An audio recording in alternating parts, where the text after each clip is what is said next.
சங்கீதம் 56. பெலிஸ்தர் தாவீதை காத்தூரில் பிடித்தபோது யோனாத் ஏலாம் ரிக்கோஹிம் என்னும் வாத்தியத்தில் வாசிக்கும்படி தாவீது பாடி ராகத் தலைவனுக்கு ஒப்புவித்த மிக்தாம் என்னும் சங்கீதம். தேவனே, எனக்கு இரங்கும். மனுஷன் என்னை விழுங்க பார்க்கிறான். நாள்தோறும் போர் செய்து என்னை ஒடுக்குகிறான். என் சத்துருக்கள் நாள்தோறும் என்னை விழுங்க பார்க்கிறார்கள். உன்னதமானவரே, எனக்கு விரோதமாய் அகங்கரித்து போர் செய்கிறவர்கள் அநேகர். நான் பயப்படுகிற நாளில் உம்மை நம்புவேன். தேவனை முன்னிட்டு அவருடைய வார்த்தையை புகழுவேன். தேவனை நம்பியிருக்கிறேன், நான் பயப்படேன். மாம்சமானவன் எனக்கு என்ன செய்வான்? நித்தமும் என் வார்த்தைகளை புரட்டுகிறார்கள். எனக்கு தீங்கு செய்வதே அவர்கள் முழு எண்ணமாயிருக்கிறது. அவர்கள் ஏகமாய் கூடி பதிவிருக்கிறார்கள். என் பிராணனை வாங்க விரும்பி என் காலடிகளை தொடர்ந்து வருகிறார்கள். அவர்கள் தங்கள் அக்கிரமத்தினால் தப்புவார்களோ? தேவனே, கோபம் கொண்டு ஜனங்களை கீழே தள்ளும்.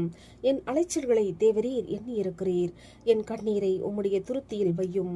அவைகள் உம்முடைய கணக்கில் அல்லவோ இருக்கிறது. நான் உம்மை நோக்கி கூப்பிடும் நாளில் என் சத்துருக்கள் பின்னிட்டு திரும்புவார்கள். தேவன் என் பட்சத்தில் இருக்கிறார் என்பதை அறிவேன். தேவனை முன்னிட்டு அவருடைய வார்த்தையை புகழுவேன். கர்த்தரை முன்னிட்டு அவருடைய வார்த்தையை புகழுவேன். தேவனை நம்பியிருக்கிறேன், நான் பயப்படேன். மனுஷன் எனக்கு என்ன செய்வான்? தேவனே, நான் உமக்கு பண்ணின பொருத்தனைகள் என்மேல் இருக்கிறது. உமக்கு ஸ்தோத்திரங்களை செலுத்துவேன்.